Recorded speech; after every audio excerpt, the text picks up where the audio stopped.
おはようございます。おはようございます。おはようございます。ハレークリシュナ。は元気ですか？い、元気です。はい。よかった。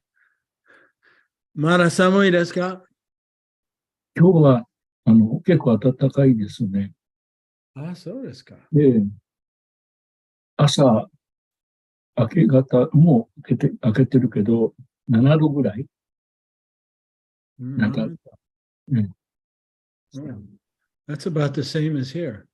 ちょっと同じぐらい。うん。でもいつもはゼロだよね。そうです。ゼロ。そう。The ground is freezed. 凍ってる。あ、そう。うん。Okay, so I guess we better start, huh? Someway.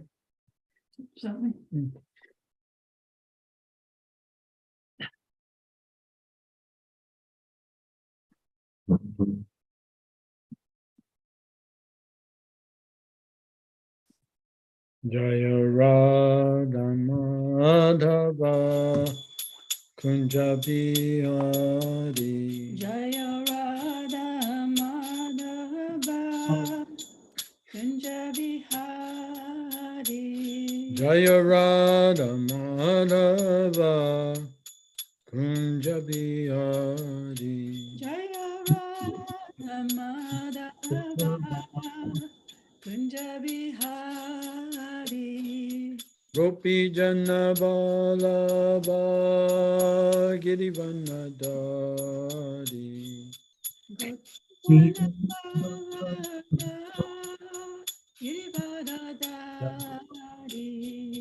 Gopi Jana Balaba Girivanadari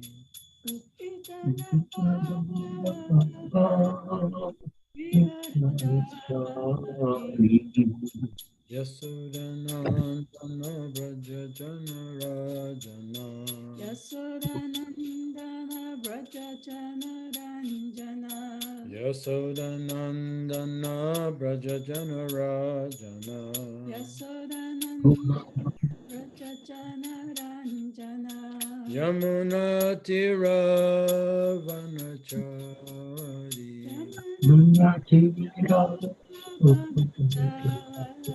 Yamuna Tira Vanachari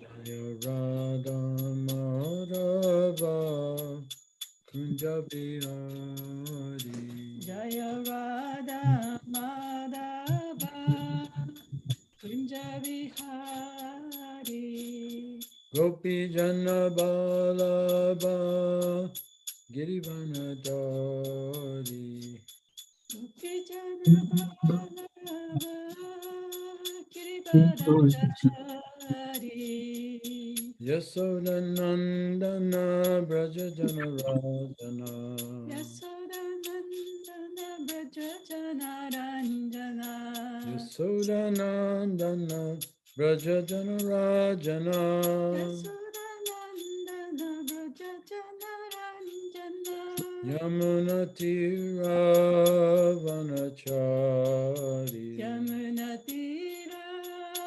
Vanachari Jaya Radha Madhava Kunja Bihari Jaya Radha Madhava Kunja Bihari Nitai Gaur Premanandari Hari Bolo. Well, good morning to all the devotees in Japan. 日本のディボティの皆様おはようございます。 Welcome to our morning Srimad Bhagavatam 朝の class. バガバタムクラスにようこそ。 And we're on the 10th canto, chapter 14, verse 51 today. 今日は第10巻14章51節ですかね。 Om Namo Bhagavate Vasudevaya. オーナモバクバティバスディバヤ。Om Namo Bhagavate Vasudevaya.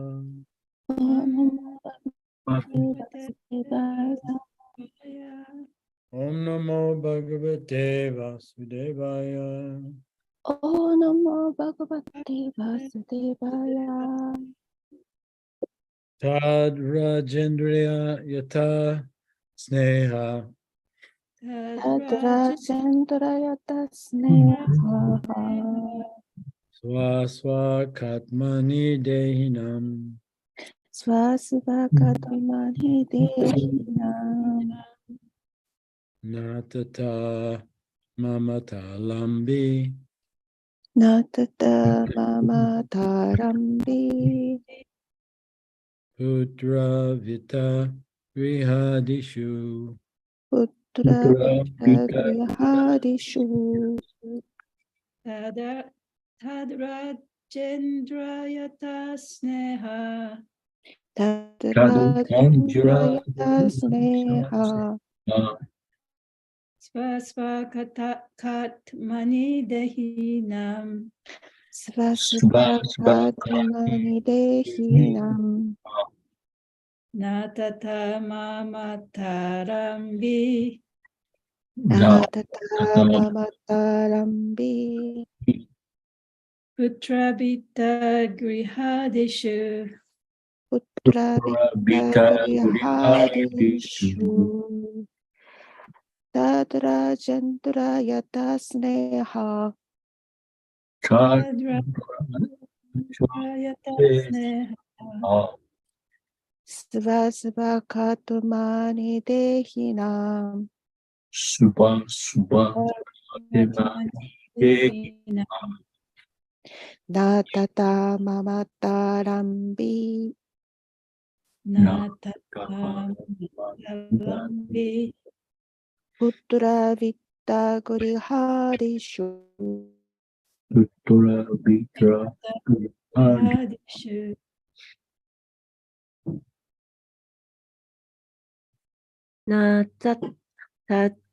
Tadrajarendra sneha. Tadra Chandrayata Sneha. Svasvakatma dehinam. Svasvakatamani Dehinam. Natata mahatarambi. Natata Mamatarambi. Putra Vitta grihadishu. Putra Vita Grihadishu.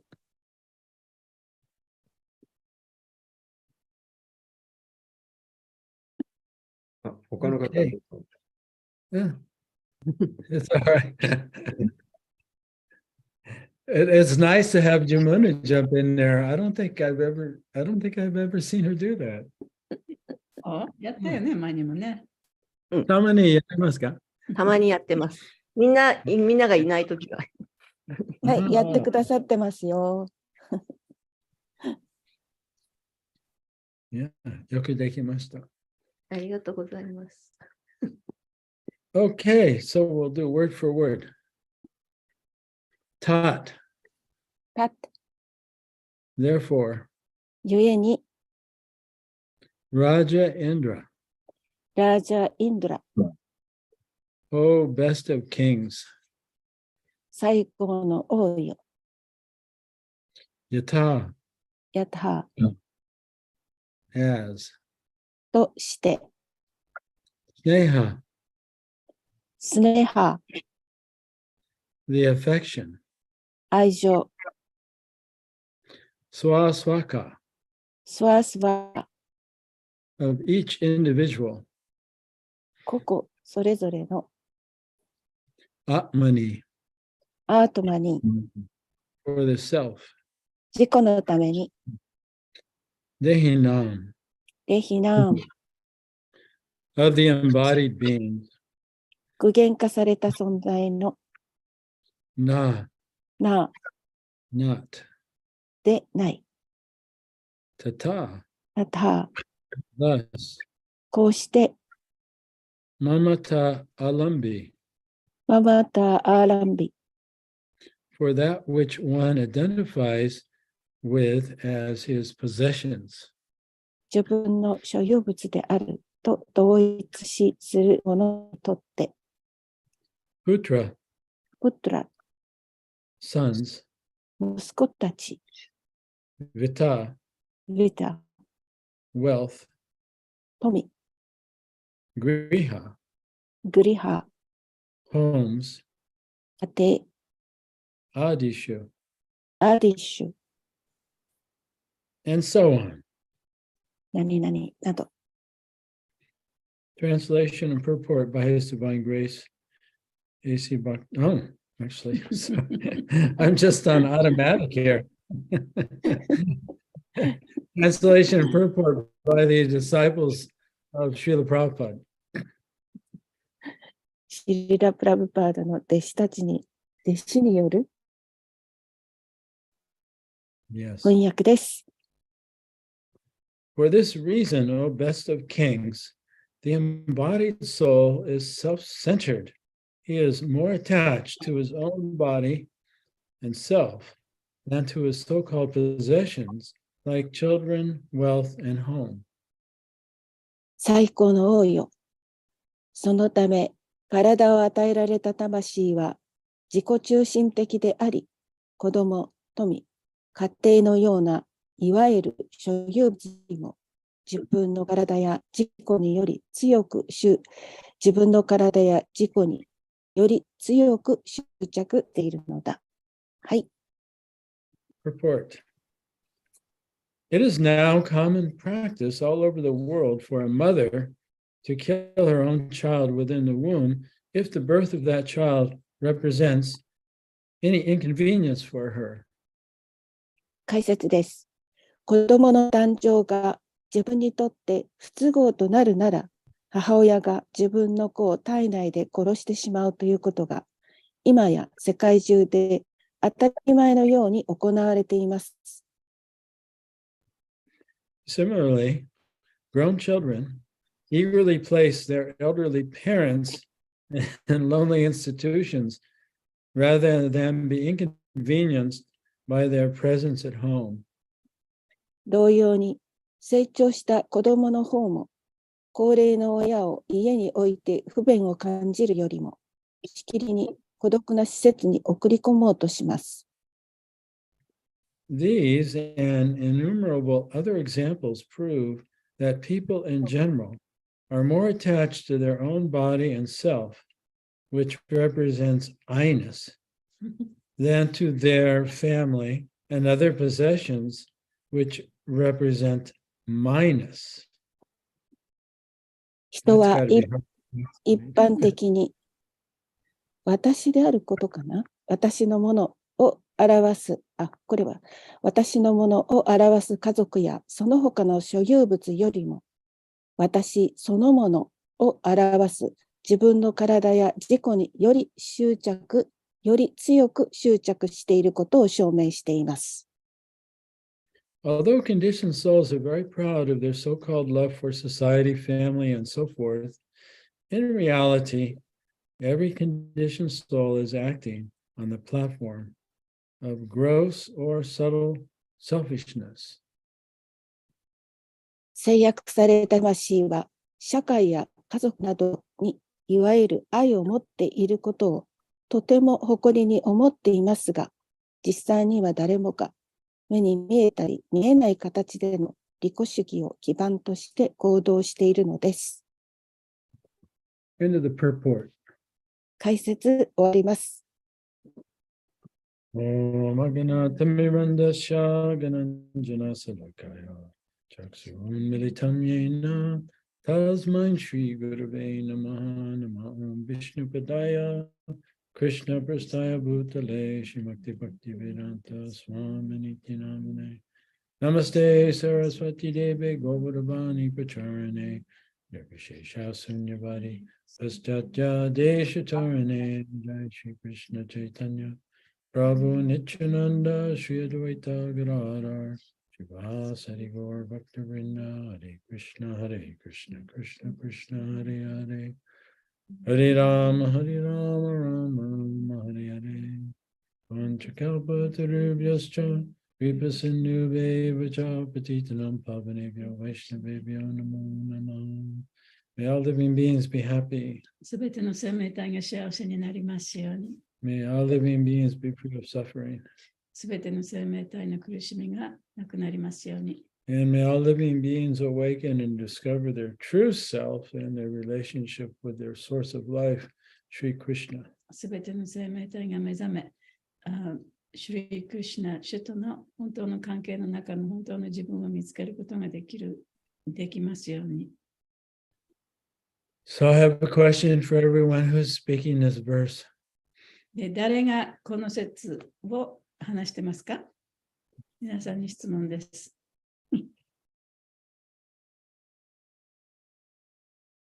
You're from or no? はい。Yours.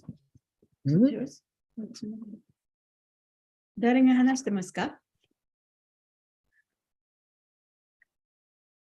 バルケシットシュリシュカじゃあ、シュカデバゴスワ。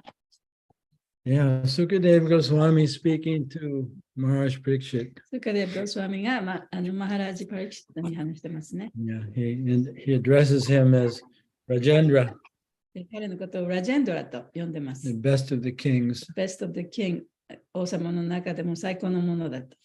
Yeah, so we've shifted gears here in the story. で、ここでお話の中でちょっと話が変わってきましたね。 So right now, Sukadeva Goswami, he's in the process of answering a question just posed by Maharaj Parikshit a couple of verses ago. で、スーカデブ・ゴスワミは、パリキシット王様によって、彼が質問したその答えを言ってる。 Yeah, he had asked a question a couple of verses この ago. この2つぐらい前の説の中で質問したことの答えを言ってるんですね。 Yeah, so up to then, Brahma had offered his prayers, and then he left, and then Krishna suddenly he's back on the riverbank with all the cowherd boys, the original cowherd boys, and they're all about to eat lunch. で、この前の方の説では、クリシュナとクリシュナの牛飼いの少年たちとその子供たち、牛たちがその隠されたところから戻ってきて、その川の岸辺でね、ご飯をまさにそこでランチを食べようとして、クリシュナも戻ってきて食べようとしているところでしたね。でその時にそのブラマ神はいろいろなお祈りの言葉を捧げました。Well, Brahma had already left.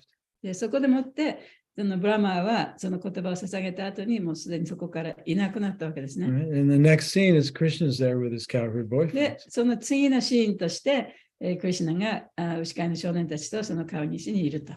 And these are the original cowherd boys. でそこにいた、牛飼いの少年たちはもともとから本当のねもともとのその少年たちでした。 And they're surprised で彼らはとても驚いてたんですね。 because they thought they're looking at Krishna, and Krishna's already back with the calves.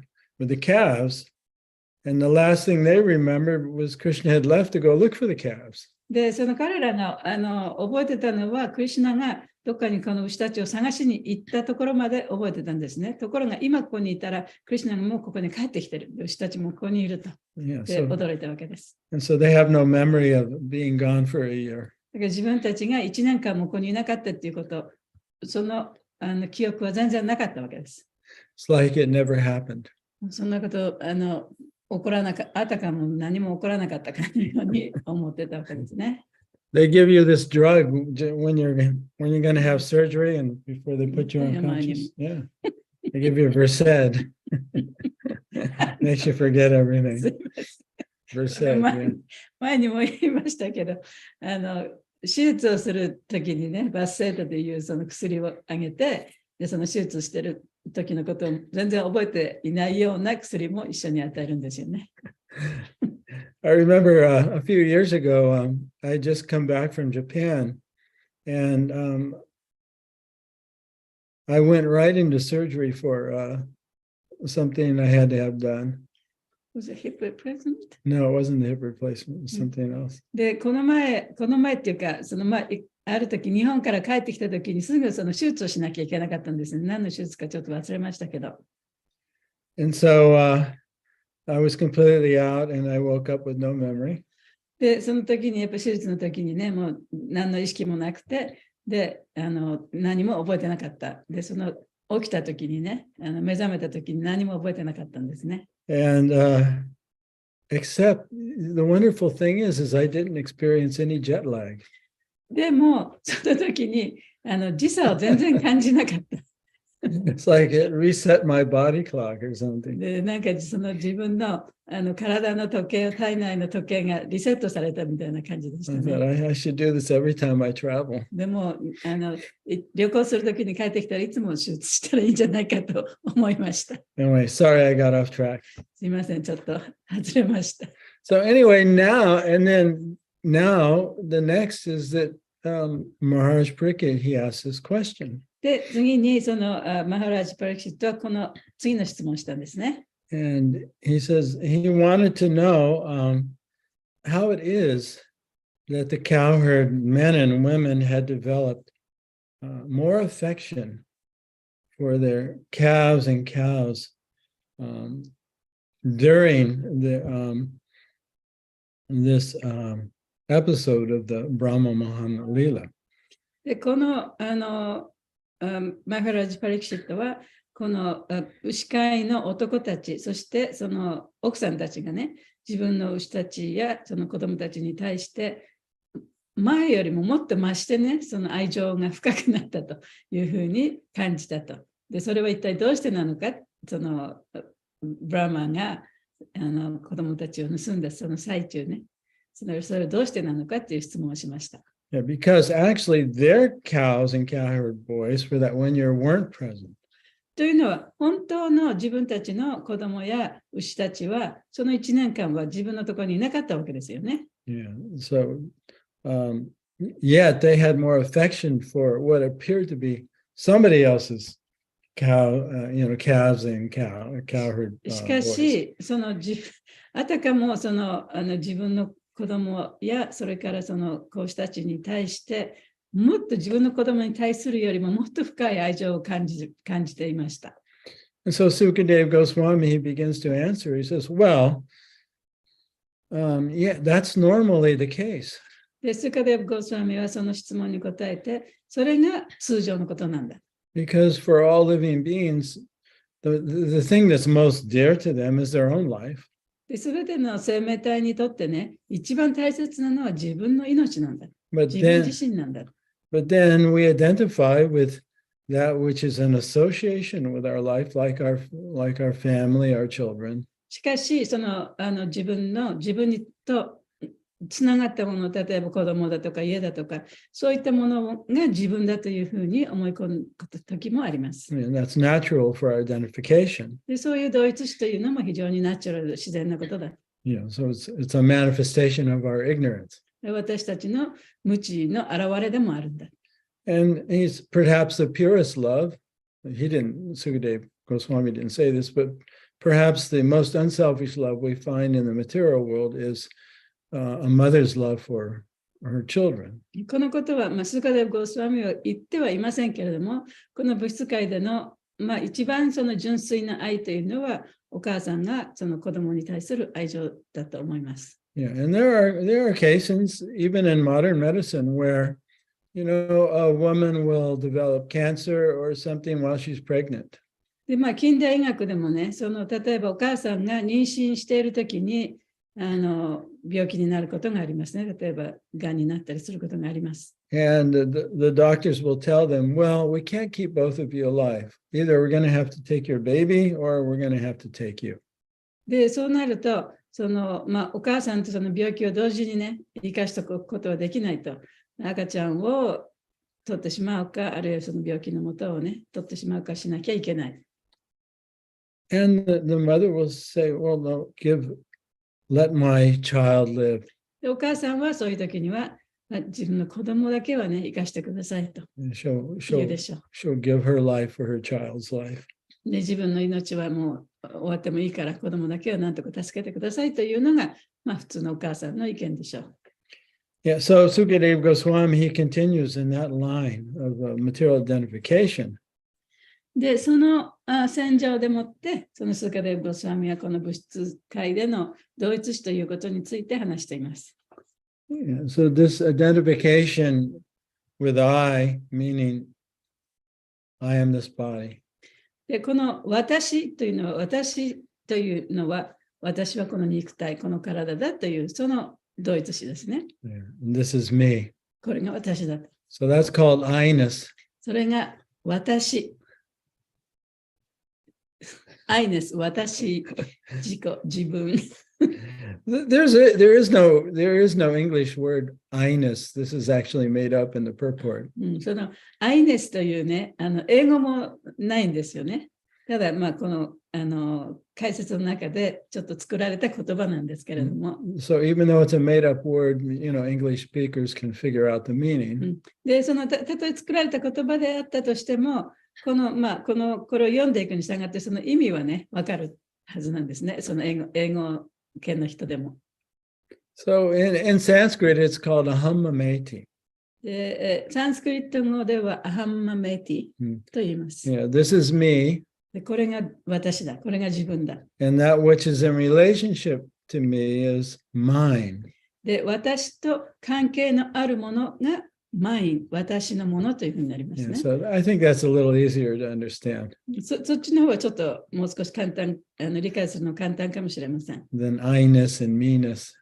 I-ness、私、自分っていうのと私のものっていうのはね、ちょっと違いますけれども、そっちの私のものの方がちょっと分かりやすいかもしれませんね。So nonetheless, this identification of the conditioned soul thinking that this body is mine, I am this body.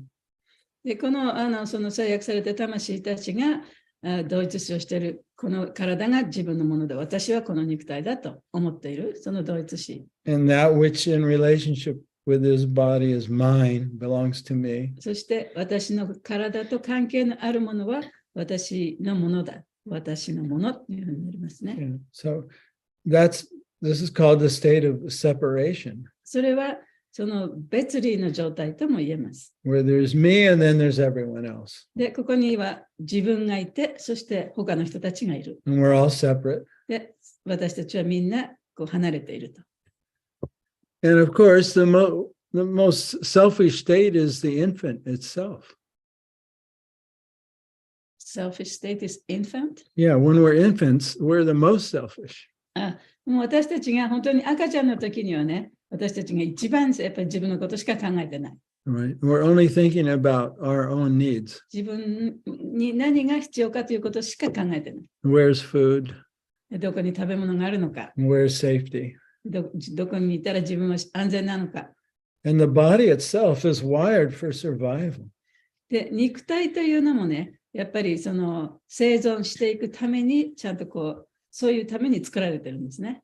So we have this center in our brain. で、私たちの脳の中の脳のセンターにこういうものがあります。It's not very big. あまりその小さいものなんですけど And ね。it's right above the brainstem. で、その、脳幹のちょっと上のところにあるんですね。It's called the amygdala. アメグダラっていうのは日本語で何ていうか知らないけど。I think, ね yeah. So 前にもやったね。yeah, so that's where you could say that's the primitive brain, sometimes it's called. で、そこはその一番原始的な脳なんですね。そういうふうにも言えます。That's the center of fight or flight. そこでもって自分はそこに戦うか逃げるかのを決める場所なんですね。Yeah, where that's activated whenever we sense any kind of danger. で、その危険を察知したら、そこのところが起動するわけです。And it takes over the rest of the brain and the whole body. で、そこのところが起動すると、その残りの肉体とか他の脳の部分は全然無視されちゃうんですね。Yeah, either I have to run away or I have to fight. ここでもって自分が逃げるか、あるいはここでもって戦うか。of course. そのチョイスしかないわけです。 And as we develop as infants, we also develop our ego. でそうやって大きくなるに従って、同時にエゴも大きくなっていくんですね。Of course, that's not a physical thing. で、それのエゴっていうのは、その肉体ではありませんけれども、 It's the mental construction of who we believe ourselves to be. でそれは私たちがその信じている自分というものはこういうものだというね、ふうに信じているものの中にあるものですね。Right? And so if somebody criticizes us, なんか例えば誰かが批判したと、自分のことを悪く言ったと、 right, or somebody cheats on us, あるいは誰か自分を騙した。 somehow threatens our sense of value. そして自分の価値というものを価値というものがちょっと脅迫された。 So even though there's no physical threat, だからそこにはその肉体的に脅されたわけではないですけれども、 that primitive part of our brain is also activated. その原始的なその脳の部分っていうのがそこで起動しちゃうんですね。 Right? The amygdala. それがアミグダラっていうところです。 Yeah, so the same stress hormones go out into our physical body, そしてそのストレスのホルモンが体中に行っちゃうんですね。 right? Like if we see a tiger, the stress hormones go out. で、例えば自分の目の前にね、虎が来たらそのストレスホルモンが体中に回りますよね。 But if we encounter someone who threatens our sense of value, right? でも自分のその価値というものが脅かされる人と会ったならば、 the same hormones go out. 同じホルモンが体中に巡っちゃうんですね。 Yeah, and so this kind of constant activation of the ego, feeling threatened, is actually very, very harmful for the body. でそうやっていろんなことで脅かされるっていうのは非常にそのエゴがますます起動されて、私たちの肉体にも悪影響を及ぼしてきます。 Because it actually poisons the cells. で、その自分自身にこの毒となってしまうんですね。 So it actually literally goes to the DNA of the cells. で、その細胞の DNA の中にもその毒が入っちゃうわけです。 Because cells have to replicate, right? で、細胞っていうのはね、どんどんいろいろ増えていかなきゃいけないわけですよね。 If your cells stop replicating, then your body dies or you die of old age or whatever. で、その細胞がちゃんと増えていかなければ、肉体もだんだん衰えていってしまいますね。 Yeah, so at the tips of the DNA, it's like the tips that protect your shoelaces. で、そのDNA の遺伝子のね、その一番その尻尾みたいな尻尾っていうか先っちょのところは、例えば靴のね、靴の紐がありますよね。あれの一番先のところにその先をなんていうの、守っているプラスチックみたいなのがあるじゃないですか。ああいうようなものがあるそうです。Right? If you take off the plastic, the whole shoelace unravels. で、そのプラスチックのやつを取っちゃうと、その靴の紐がバラバラになっちゃいますよね。 Yeah. So that protects the DNA. で、そういうふうにDNA を守るものがあるんですね。 It's called a telomere. ティラマイヤと言います。 And so the DNA can replicate in a normal life. That it can replicate maybe about 10 times, and each time a little bit of the telomere comes off. で、その遺伝子がね、遺伝子じゃない、その細胞がだんだん増えていくに従って、その中にある遺伝子も増えていくんですけれども、それがhow many? 10? Yeah, 10 or so times, yeah. その10個ぐらい細胞が増えると、その、遺伝子のその尻尾のティラマイヤっていうのも増えていくんだそうです。So the stress hormones attack those telomeres. で、そのストレスのホルモンがそのティラマイヤというのを攻撃するんですね。So we see that people are very stressed out all the time で、だからすごくいつもストレスを感じている人というのは、because they're in a state of fear, actually. その人は常にその恐れの状態、恐怖の状態にある人たちです。Worrying about the past and the future. で、過去のことや未来のことを心配し続けている人たちです。Yeah. they have all kinds of health problems. 例えば、そういう人たちっていうのは、やっぱりいろんな健康上の問題もあります。So there's a scientist in the University of San Francisco. でサンフランシスコ大学の、教授がいるんですけれども、She was researching, ですけどね、yeah, she's researching aging, right? 年を取るということについてのリサーチをしてました。And she discovered that she was studying meditators. で、その中で彼女は瞑想をする人について研究したんですね。Right, those who go into a higher state of consciousness そういう高い意識のところに行くことができる人、and discover that they are not their mind and body. そして、自分はこの体でもなく、マインドでもないということが分かった人。Right, and they feel a connection to the divine. そしてその神とのつながりを感じることができる人。Right, they're actually in a state of fearlessness. そういう人たちっていうのはその恐れのない状態にあります。They produce, well, actually everyone produces this, but meditators produce more of it. It's called telomerase. でそういうふうに瞑想する人っていうのは普通の人もそういうものをちゃんと作り出すんですけれども、瞑想する人っていうのはさらにたくさんのティラモレースというのを作ります。That actually repairs the telomeres. でそのティラモレースっていうのは亡くなったティラマイアっていうのを直してくれるんですね。Yeah, and especially protects the cells, especially protects the brain cells. 特にそのさまざまな細胞を守ってくれます。特にその脳の細胞を守るものです。And then she made another discovery. でもう一つ彼女を発見したんですね。She discovered that within the heart there are neurological cells. でその心臓の中に神経細胞がある。So we actually have a brain in our heart. ということは、その心臓の中にその脳があるとも言えます。Right, that communicates with our brain. で、それがその脳とコミュニケーションを取るんですね。Yeah, and especially for meditators, 特に瞑想する人にとって、the place where they become conscious that they're conscious. で自分が意識しているということを意識する状態になると、It doesn't occur in the brain. それはその脳の中で起きていることではないんですね。It occurs in their heart. ハート、心臓の中で起きているんです。And that sends the communication to the brain. で、その感じが脳の方に送られてくるんですね。That you're safe. で、自分大丈夫だと。Yeah, that nothing can harm you. で、何もその自分を痛めつけるものはないんだと。And so we see that the spiritual cultivators, they develop this sense of selflessness. だから精神的に修行している人っていうのは、その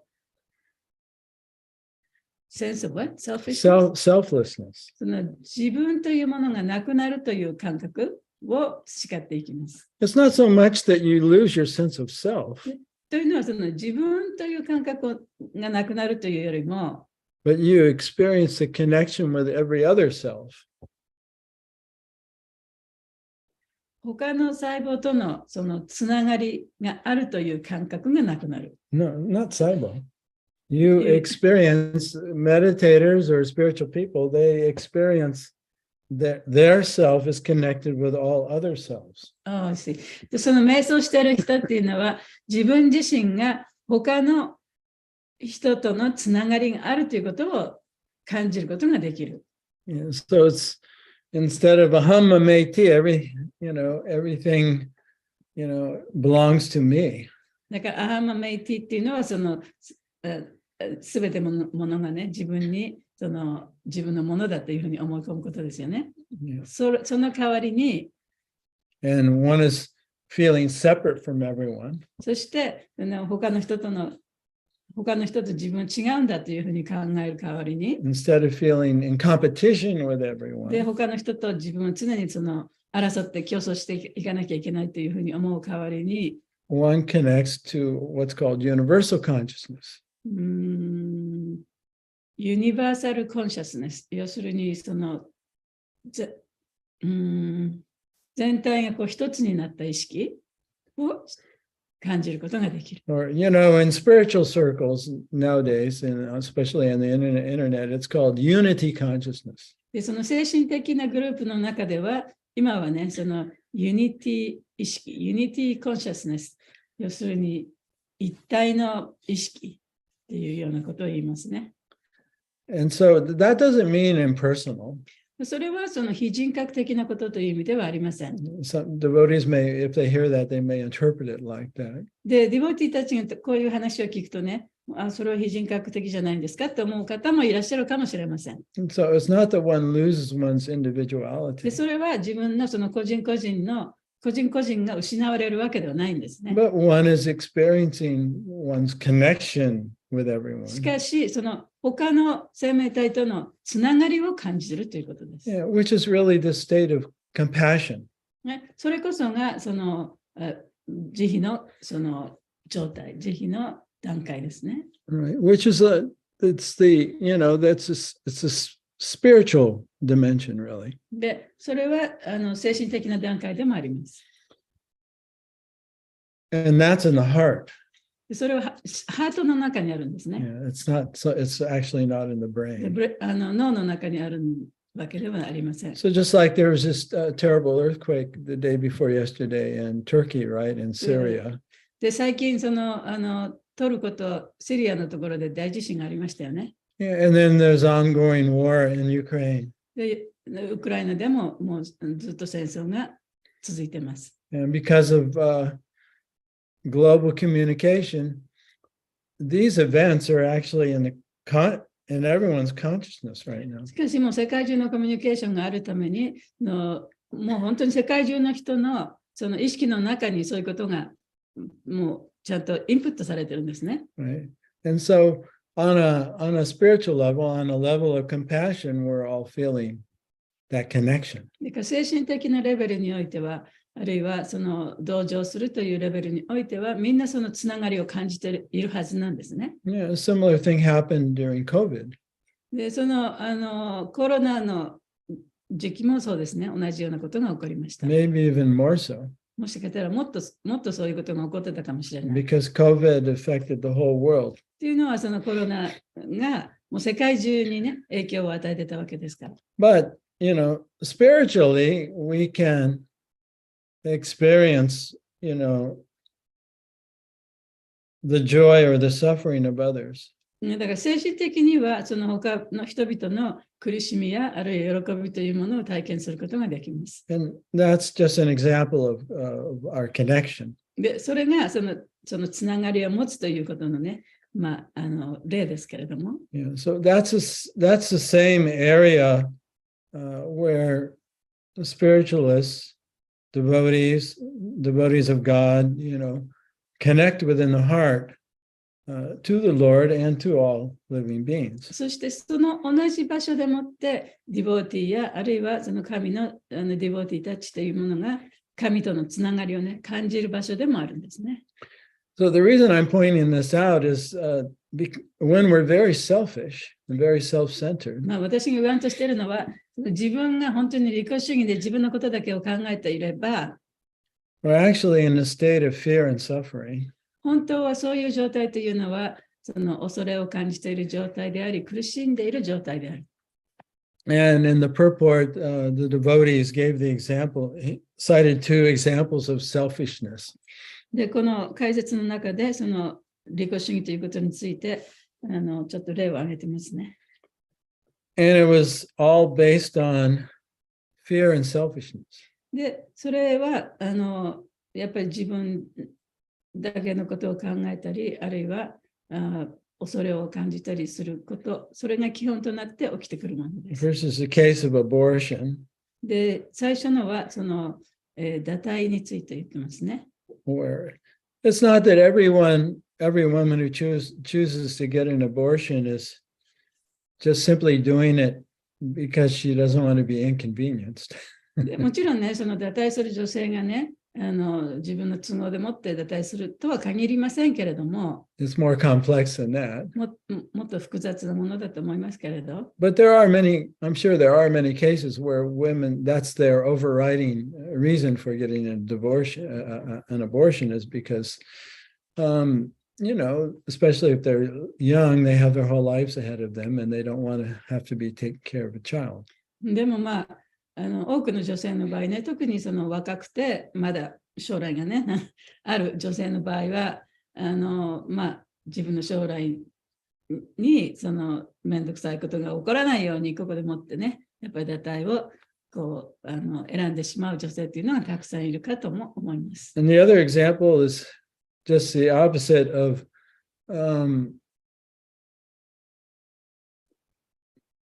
young people are not willing to take care of their aging parents. でもう一つはその逆でもって、その若い人がその高齢のね、両親の面倒を見たくないという例が出てます。Especially outside of Asia. 特にね、そのアジアの国の以外はそうかもしれないですね。Yeah. I was so impressed, you know, with Madhu and Yamuna, how well they took care of Yamuna's mother. That was amazing. で山田さんとマドさんがね、山田さんのお母さんをね、ずっと面倒見ていたっていうことはとっても私は心に印象強く残ってます。And I also remember how attentive Tapasvini was with her mother. タパスビニさんもね、彼女のお母さんにとっても気をね、使ってましたよね。It's not an easy thing. You know, 本当にそれは大変なことでした。it affects the whole family. でも家族全員にね、影響を与えることですから。And with all the pressures on family, two people working, this and that, it's especially difficult nowadays. で特に今はね、その家族が仕事をしてたりするわけですから、そのプレッシャーがいっぱいあるわけですよね。And not much help from the government. で、政府からもそんなに助けはないし。It's just the way our society is arranged now. It's very difficult. だからその社会的に言ってもね、その自分のお家でその親の面倒を見るっていうのは非常に大変なことだと思います。Yeah, so everyone has to do the best they can. みんなまあね、最善を尽くしてやるしかありませんけれども。So when we are, very kind of immature and just very much concerned with ourselves and nobody else, で、まあ、自分がね、未熟で、自分のことしか考えられない、他のことの人はあまり考えられないという状態であったならば、people on the outside may look like they're doing well. で、まあ、外から見ればね、あの人ちゃんとやってるのかなというふうに思われるかもしれないけれども、But the selfish we are, the more stressed out we are, actually. 本当に自分が自分のことばっかり考えていればいるほどね、本当は苦しいもんなんですね。And in a state of fear. で、常にその恐れを感じていなきゃいけない。I think there was one philosopher, he said that people live quiet lives of desperation.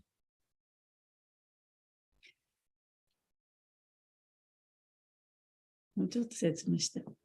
Well, people on the outside, they look like they're doing okay. で、例えばそれはね、その人は外から他の人から見たら、まあ、ちゃんと生活してるように見えるかもしれないけれども、It's called a quiet life. それが静かな生活と言いますね。They're not voicing or telling anyone that they're suffering or だから言っ anxiety. てるわけではない、自分苦しいとかね、何も言ってない。But inside, they're full of fear or they're desperate. でも心の中ではね、もう本当にどうしていいかわからない状態、そしていろんなその恐れを持っている。Right? They're actually crying out for help. 本当はもう助けてほしいってこう言いたい。そういう心の中ではね。That's called desperation. それがそのdesperation。どうしていいかわからないけどやってほしいっていうそういう意味。What do you say? Hishi? 必死の状態。Hishi. Yeah, right. Inside is hishi, sort of, right? そう心の中で必死に助けを求めている状態。Yeah, so Sukadeva Goswami, he's saying the conditioned soul is desperate and suffering and very selfish. その制約された魂っていうのは非常に必死な状態であり、苦しんでいるというふうにスカデルゴスワミは言ってるんですね。And it's not unusual for them, in desperate times to even sacrifice their own children for their own welfare. で、その自分のために自分の子供でさえ犠牲にすることもあるというふうにも言われています。So he's kind of setting up this contrast. で、contrast of what? Well, he's going to explain, how the cowherd men and women felt more affection for somebody else's child than even their own. で、そこでもって、そのスカデルゴスワミが、その牛飼いの男たちと女たちが、その本当の自分の子供よりも、もっと他の子供って言ったらおかしいですけれどもね、他の子供たちに対してもっと愛情を深く感じているっていうこと。それは一体どうしてなのかという、そのコントラストをね、対比を説明するためのシーンをここで作ってるわけですね。Right. So he's going to contrast materialistic consciousness to spiritual で、 consciousness. そこで物質的な意識と、それから精神的な意識の違いというものを説明するに、だんだん説明していくようにしてるんですね。 But we haven't gotten there yet. そこまではまだ今日のところでは書いてありません。 Now he's just showing the ahammameti consciousness. で、ここで今言ってるのはアハンマメティの意識のことを言ってます。I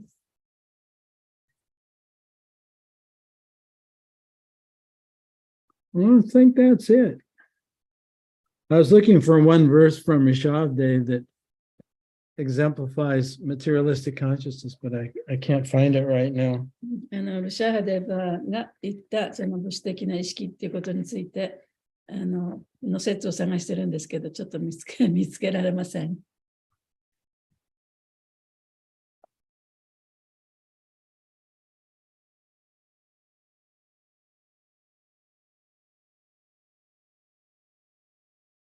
Oh, I found it.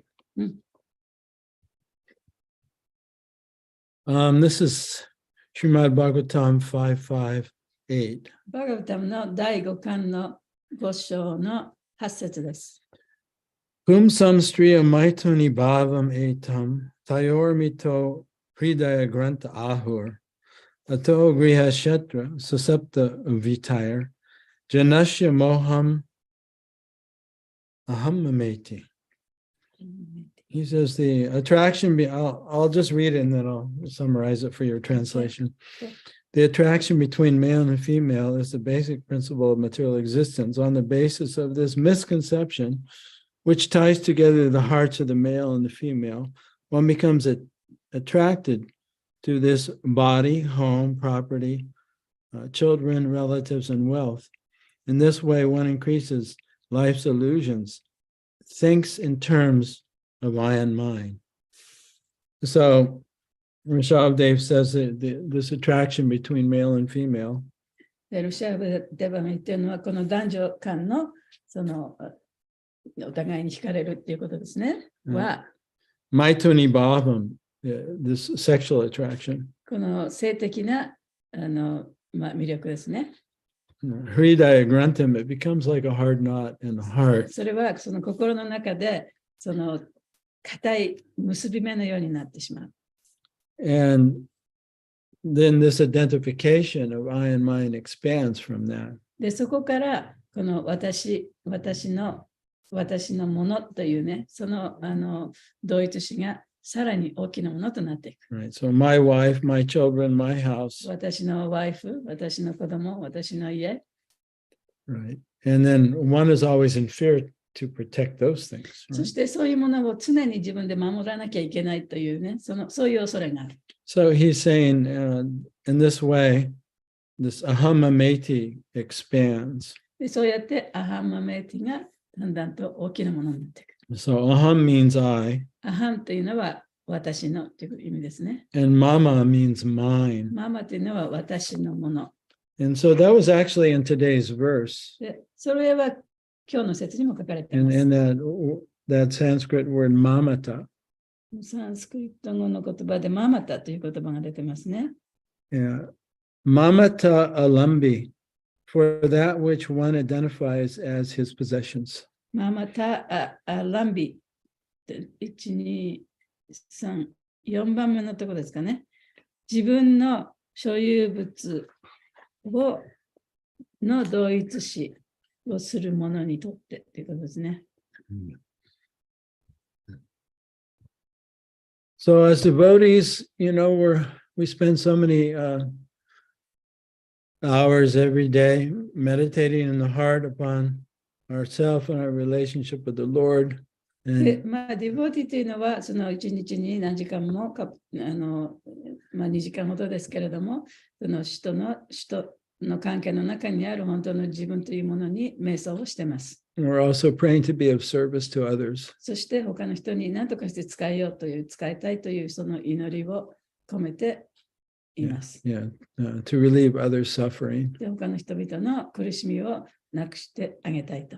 And the side result is when we become free of our own suffering. で、その副産物こそが自分自身の苦しみから逃れることができるということなんですね。Yeah, as we progress on this path. で、そういう道において、その高まっていくことにいくに従って。So any comments before we finish today? 今日終わる前にコメントとかありますか？コメント、とても難しかったです。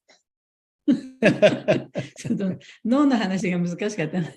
そう、いろいろあって、とても難しかったんですけど、自己中っていうか、私も自己中なんですけど、やっぱり、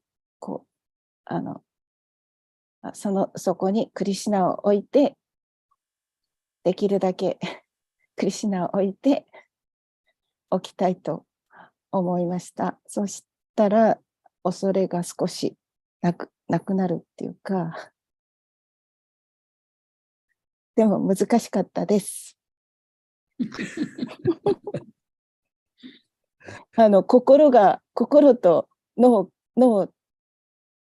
心と心臓の中にそれ考えて、それが脳に行くんだとか、いろいろそんな話がありましたよね。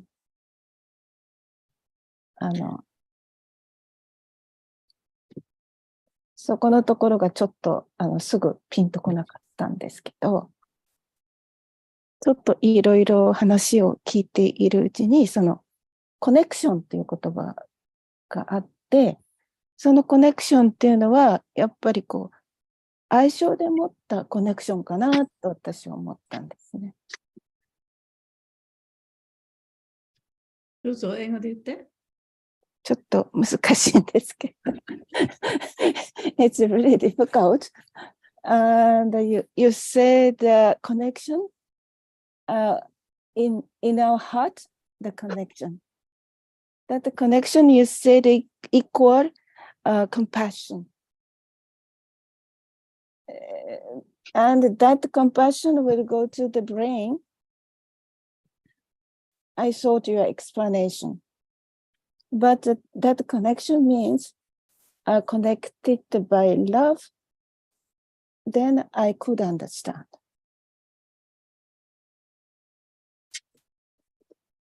So I think what you said was the brain, in the heart, and then there's a brain, physical brain, right? And so there's a connection between heart and brain in meditators, on the meditators, or just even the regular people? Well, every regular people, but it's just being discovered by some.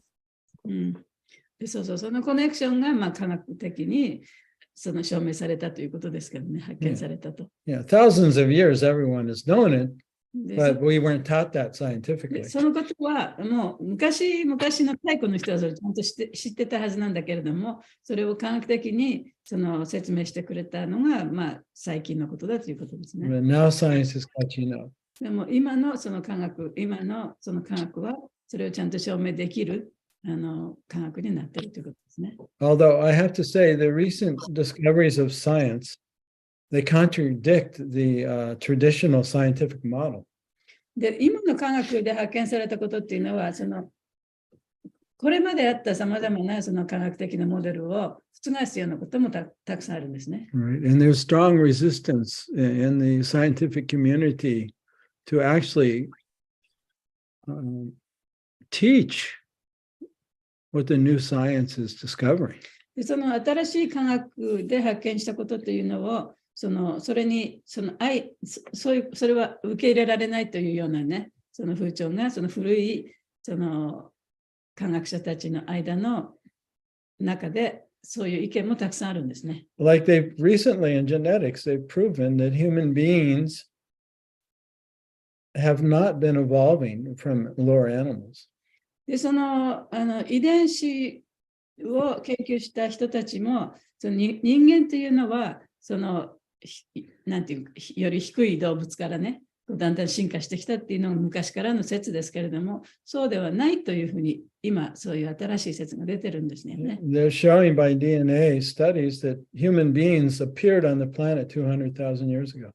And they don't know how or why. で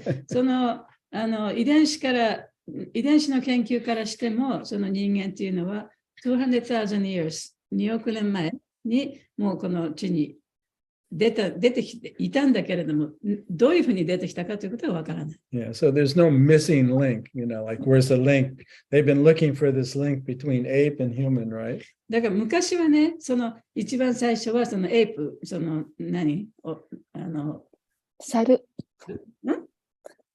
お猿さん。猿とその人間がどうしてその猿から人間になったのかというそのつながりが分からなかったね。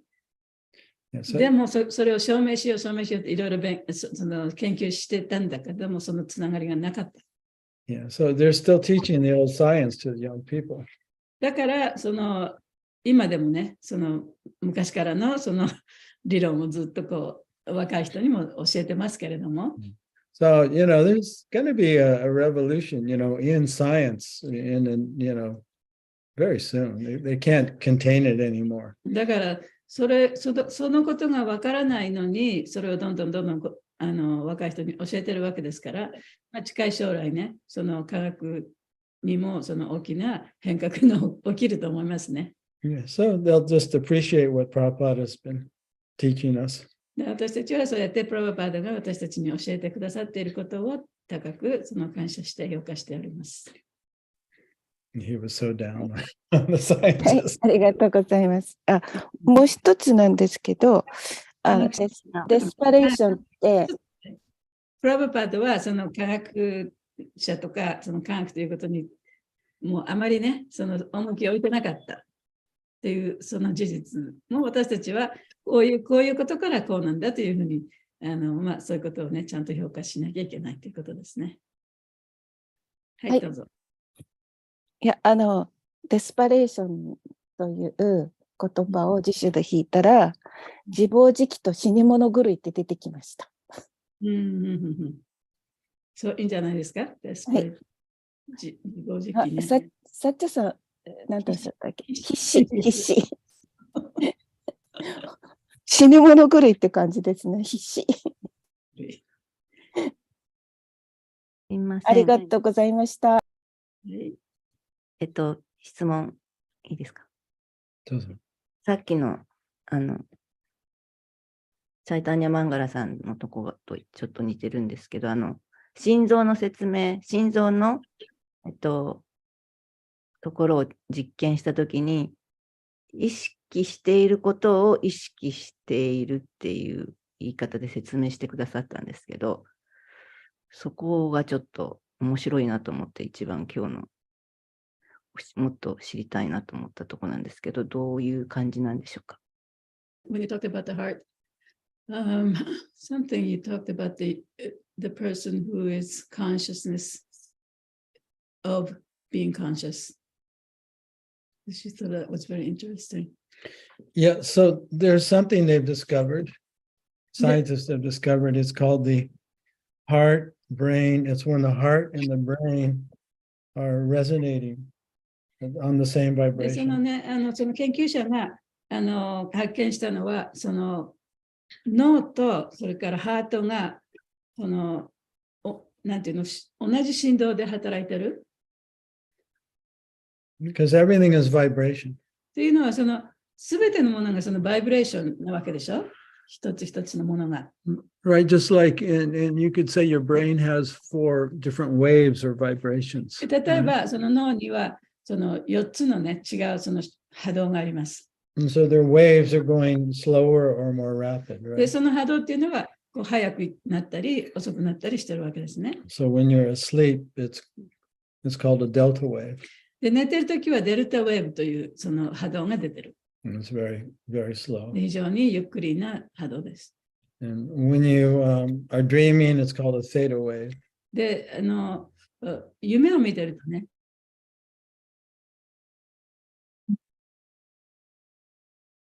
止まった。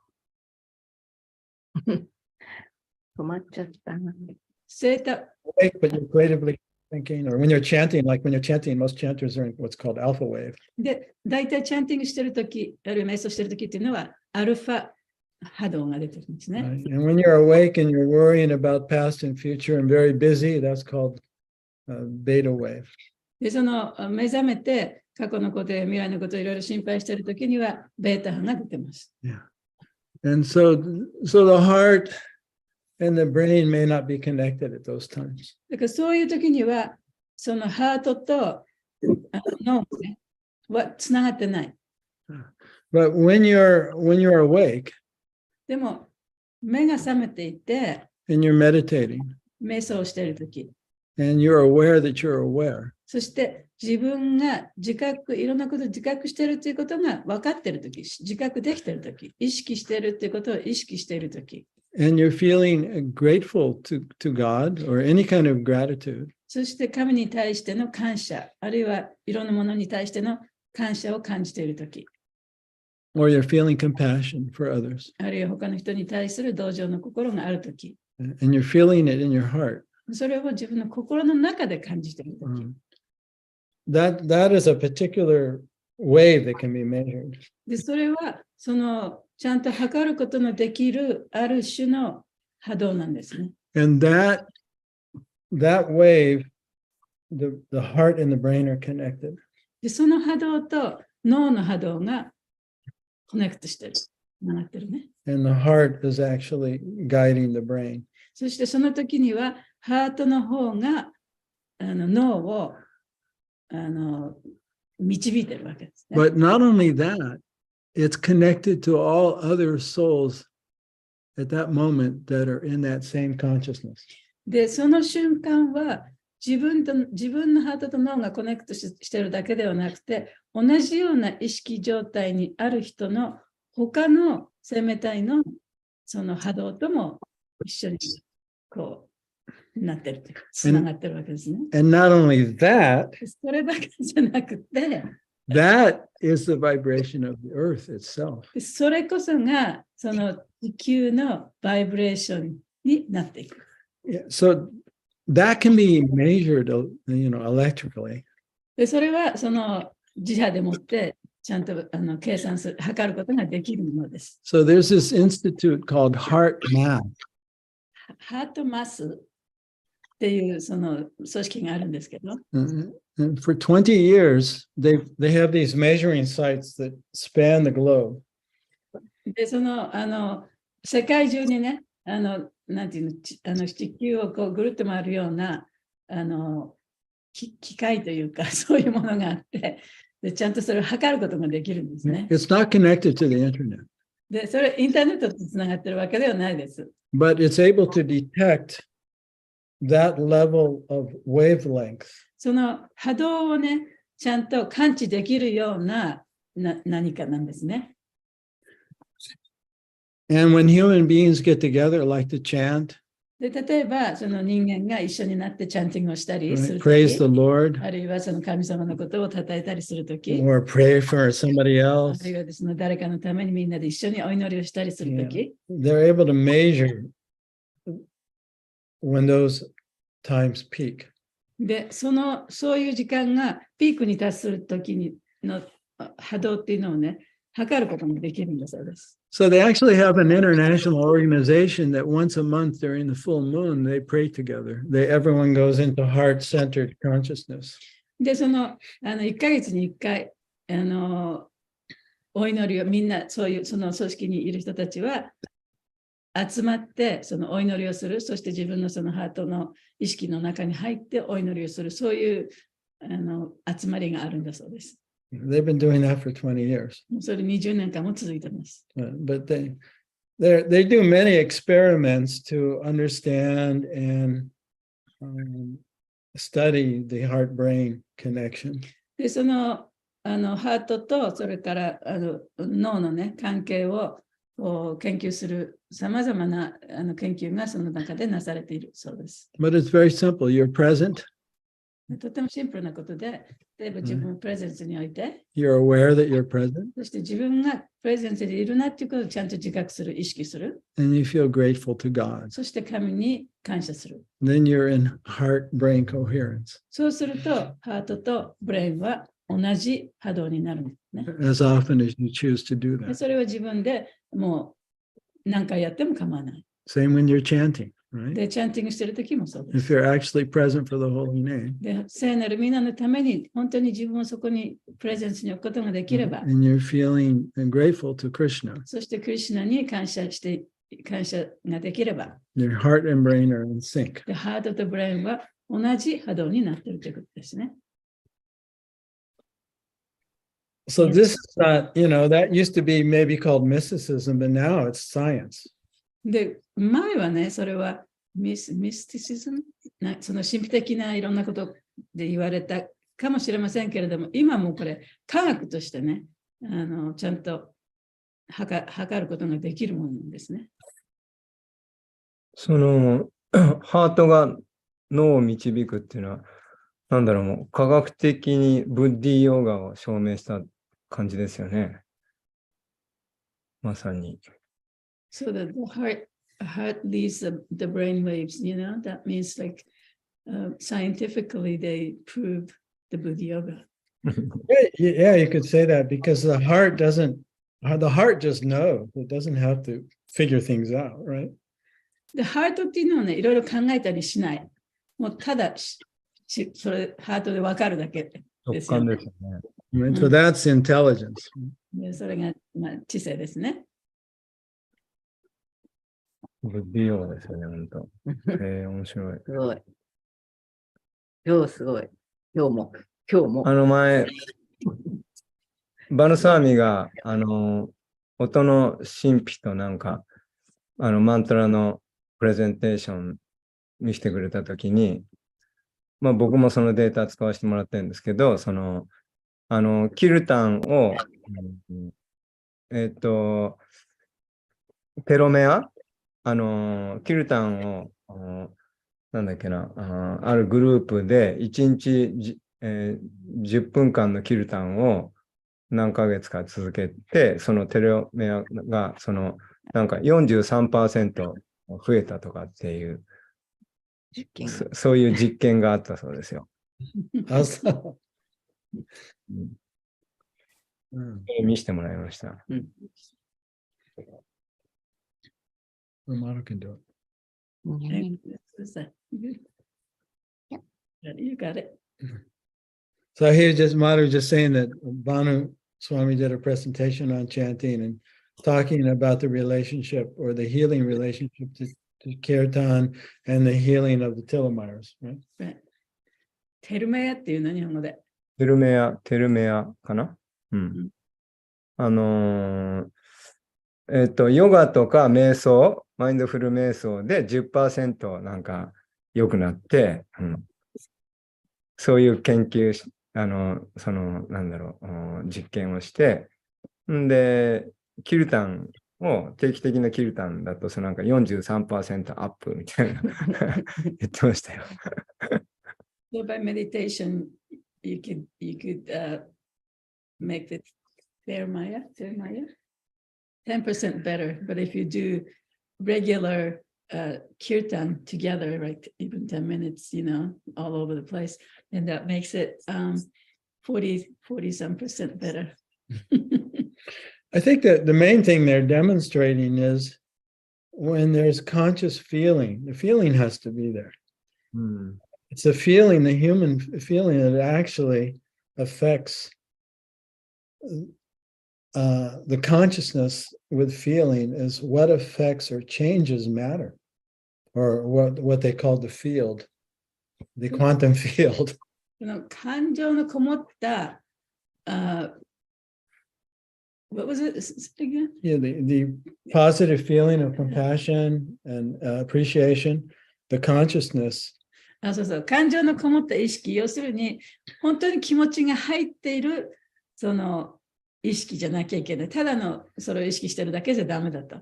気持ちがちゃんと入った意識、それでもってやれば、そういうことが起こってくるってことですね。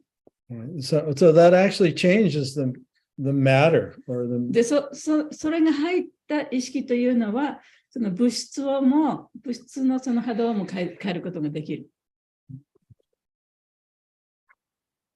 やっぱ思いが大切なんですね。アートフルですが。面白い。 Yeah, so in this way, healing and supernatural changes can occur, but they're really not supernatural. まあそうやってね、普通のスーパーナチュラルの、治療とかいろいろありますけども、それはスーパーナチュラルでも何でもない、そういうちゃんと科学的な根拠があって起こっていることだ。Yeah, it's actually within the human being's potential. それは人間のやっぱ可能性っていうのはそこまでもう深くね、可能性があるということでもありますね。Yeah, as we connect to our higher self and awaken. そうやって自分のより高い自分自身とそのつながって目覚めることができればね。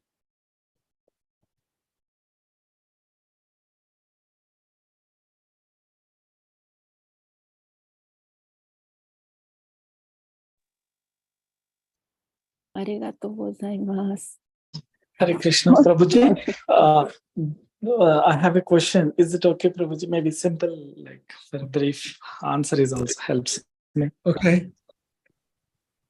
Prabhuji, in this sloka, and actually the wonderful discussion about the consciousness and the human potential, I want to know, Prabhuji, like generally, what is the thin line, the hairline difference between the self-care and the selfishness? So would you kindly give a light on this two terms, Prabhuji? その利己主義と、それから自分のことをちゃんとテイクケアするっていうことはどういうふうに違うんですかっていうことですね。Yeah. はい。Yeah. The thin line is awareness. それはその自覚の違いだった。Right? Because we also hear that you can't love others without first loving yourself. Right? で、自分を愛してなければね、他の人を愛すことはできないということもよく言われます。In fact, a lot of times the people that are out there sacrificing themselves for others are actually selfish. で、他の人のためにいろいろやってる人で、自分を犠牲にしてまでいろいろやってる人っていうのは本当は利己主義だった。Because inside they're desperate. というのは心の中では死に物狂いだから。They're feeling unworthy. で、自分には価値がないと思ってるから。And so by serving others, that then they can temporarily feel worthy. で、他の人にいろいろやってあげることによって、一時的にね、自分はやっぱ価値ある人間なんだというふうに感じることもできる。Because everyone appreciates, a rescue worker or a nurse or a doctor or something like で、 that. みんなね、そのお医者さんとか、その救命士とかね、そういう人たちに対してとっても感謝してありがたいと思ってますよね。Yeah, so in Krishna consciousness, we'd call that extended selfishness, right?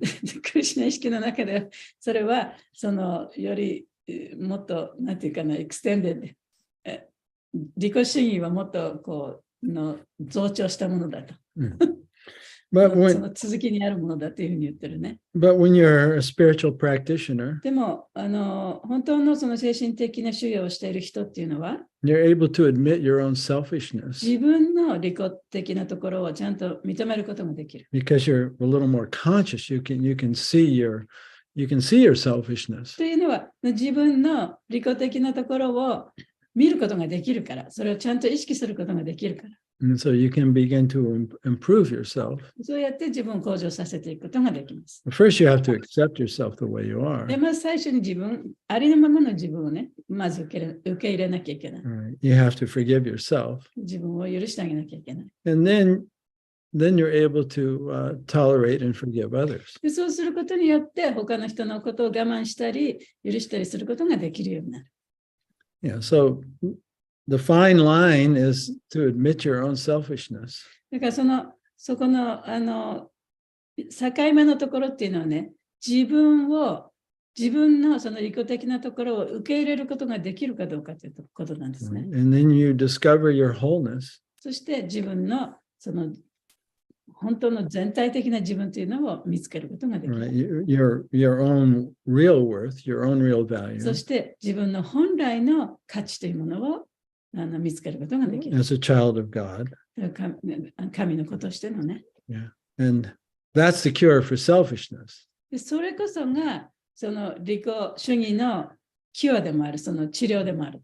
Right? Because you're no longer needing satisfaction on the outside to fill you on the inside. というのは、その自分の心の中のその自分が価値がないと思うものを何とかして埋めようとしているね、そういうものを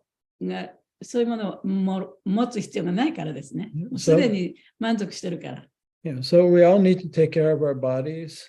だからもちろんみんなね、自分の体もね、ちゃんとやっていかなきゃいけない。And we need to take care of our フ families ァミリーもそうです。ファミリーの面倒も見なきゃいけない。and live very honestly, で、正直に生きて、not pretending to be something we're not. で、自分でないもののふりをして生きていってはいけない。And in this way, we get a handle on our own selfishness. で、そうすることによって、自分の利己的なところをちゃんと捕まえておくことができる、ね。And then naturally, we feel compassion towards で、 others. そうすれば、もうおのずから他の人に対するその同情心というのも湧いてくると思います。 And we don't depend on others to satisfy our need to feel good about ourselves. で、自分自身が自分が素晴らしい人というふうに思うために他の人からのその言われなくてもね、自分自身の中でも完結してるわけですから、Yeah, because そういう必要性がなくなるわけですよね。because we're not feeling good about ourselves. で、まあ自分は十分だと思ってないから、That's the driver of all selfishness. だからこそその利己的な感覚でもっていろんなことをやってしまう。Right? That's the gasoline that propels the engine. それこそがそのエンジンをね、起動させるガソリンになってしまうということですね。Yeah, so we begin by being honest. だから、まずね、その自分に正直になるというところから始めなきゃいけない。And not trying to satisfy ourselves through others. そして、他の人を通して自分を満足させようとしてはいけない。Thank you very much, Prabhuji. It's a wonderful enlightenment. It's a golden words. Thank you very much, Prabhuji and Mataji. It's really enlightening and awakening. Thank you. Thank you. 私のものではないです。私